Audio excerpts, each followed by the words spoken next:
और इंडिया बड़े एडवांटेज पे है और हमें बड़ा डिसएडवांटेज हो रहा है। मोहम्मद यूनुस की अंतरिम सरकार ने ऐसे 4 लोगों को गिरफ्तार किया है जिन पर हिंदू मंदिर और हिंदू समुदाय के लोगों के घरों में तोड़फोड़ करने का आरोप है। अब पाकिस्तान के ऊपर भी बड़ा प्रेशर था, अब फिर से प्रेशर बनेगा। पुलिस ने 12 नामदर्ज लोगों के अलावा 150 से 170 अज्ञात लोगों के खिलाफ भी मामला दर्ज किया गया है। क्योंकि उनके जो नुमाइंदे हैं, उन्होंने जो मुकर्रर करने हैं और मिडिल ईस्ट के लिए, उन्होंने बड़ी बड़ी मुलाकातें शुरू कर दी उधर।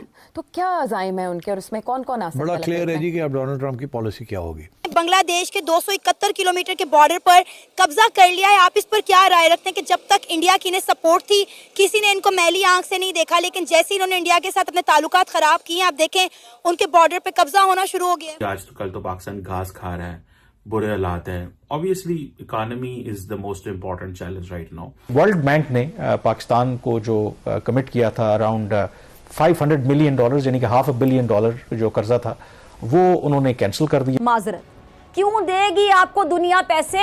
आपके लीडर की फैक्ट्रियों के लिए देगी पैसे? उनकी एक मूवी ठीक है आती है और पूरी दुनिया में रिकॉर्ड बनाती है 1 हफ्ते के अंदर अंदर। क्योंकि बांग्लादेश खुद अभी इस पोजीशन में नहीं है कि वो किसी के साथ इस तरह से जो है वो पंगा ले। अगर हम देखें झांसी की रानी रजिया सुल्तान, बांग्लादेश जहां इंडिया के साथ फजूल में पंगे लेने में लगा हुआ है, वहीं बांग्लादेश से अपने मुल्क के हिस्से नहीं संभाले जा रहे। बांग्लादेश इंडिया के बॉर्डर पर ड्रोन तैनात करने में मसरूफ था, तो इसी दौरान एक बहुत बड़ी खबर निकलकर सामने आई है जिसने पूरे बांग्लादेश को हिलाकर रख दिया है। बांग्लादेश की नेबर कंट्री म्यांमार ने बांग्लादेश के 271 किलोमीटर के बॉर्डर पर कब्जा कर लिया है। जी हां, आप बिल्कुल ठीक सुन रहे हैं। जब बांग्लादेश इंडिया के साथ लड़ने में मसरूफ था, इसी दौरान बांग्लादेश के नेबर कंट्री ने बांग्लादेश की कमजोरी का फायदा उठाते हुए बांग्लादेश के 271 किलोमीटर के इलाके पर कब्जा कर लिया है। इसी मुद्दे पे आज हम बात करेंगे पाकिस्तान के अवाम से, तो ये चलिए हमारे साथ। देखें, बांग्लादेश जो है वो अब मुसलमानों के हाथ में मुकम्मल। पहले कठपुतली हुकूमत जो थी, मोदी चला रहे थे उसको, तो अब बांग्लादेश को अगर उकसाया जा रहा है इंडिया के ख़िलाफ़, तो इसके पीछे ज़रूर किसी की साजिश होगी। क्योंकि बांग्लादेश खुद अभी इस पोजीशन में नहीं है कि वो किसी के साथ इस तरह से जो है वो पंगा ले। तो अभी देखें कि बर्मा और अराकान जो है, म्यांमार जो है, इसके अंदर भी मुस्लिम पॉपुलेशन ज़्यादा है।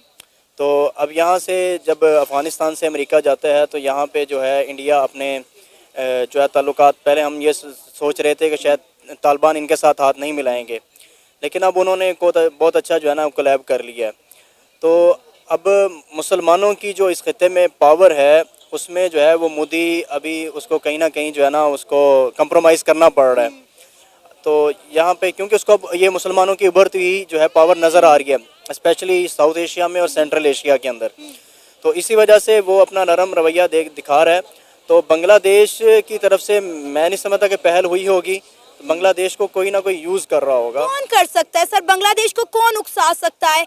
हम पहले सारी उम्र 1971 के बाद ये सुनते आए कि जी बांग्लादेश को पाकिस्तान से अलग करने वाला इंडिया था, लेकिन आज हम ये बात कह रहे हैं कि बांग्लादेश को इंडिया के खिलाफ उकसाया जा रहा है।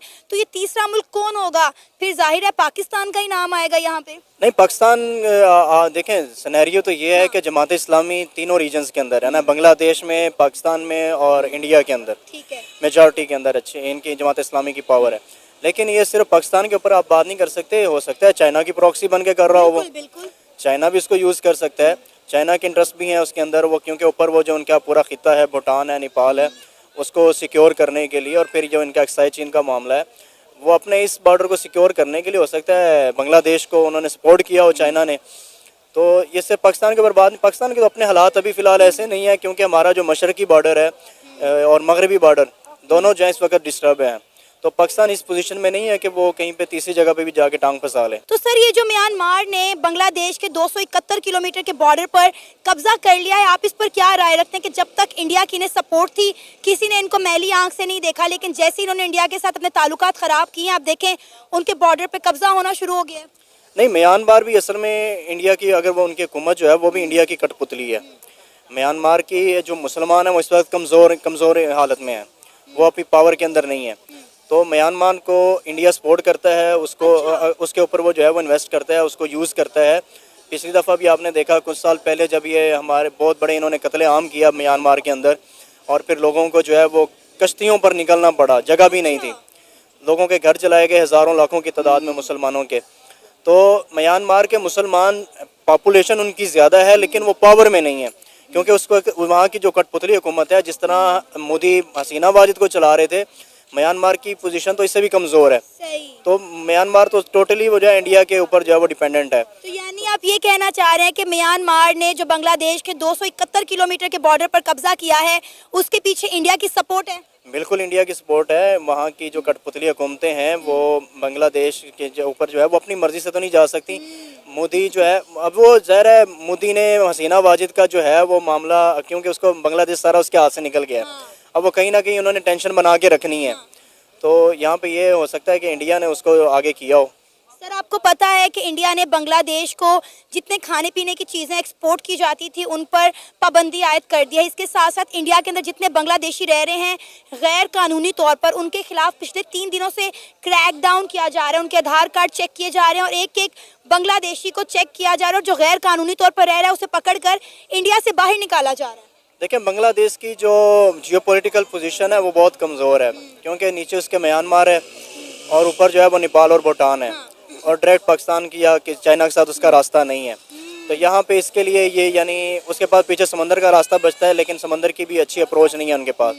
लेकिन ये है कि अगर इंडिया ये काम करता है तो इससे जो है वो मोदी की सोच और क्लियर होकर नज़र आएगी कि ये मुसलमानों के अगेंस्ट जो है वो किसी भी हद तक जा सकता है, कि अगर आपकी मर्ज़ी की हसीना वाजिद कठपुतली हुकूमत वहाँ पे नहीं चल सकी तो आप मुसलमानों को बर्दाश्त करने के लिए तैयार ही नहीं है।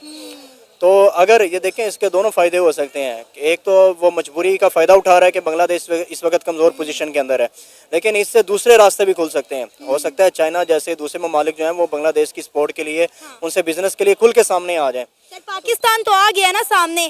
जैसे ही इंडिया ने कहा है कि हम खाने पीने की चीज़ें बांग्लादेश को एक्सपोर्ट नहीं करेंगे, तो उन्होंने कहा ठीक है भाई, नहीं करते ना करें, हम पाकिस्तान से मदद ले लेंगे। पाकिस्तान मैदान में आ गया, पाकिस्तान उन्हें खाने पीने की चीज़ें एक्सपोर्ट करना शुरू हो गया है।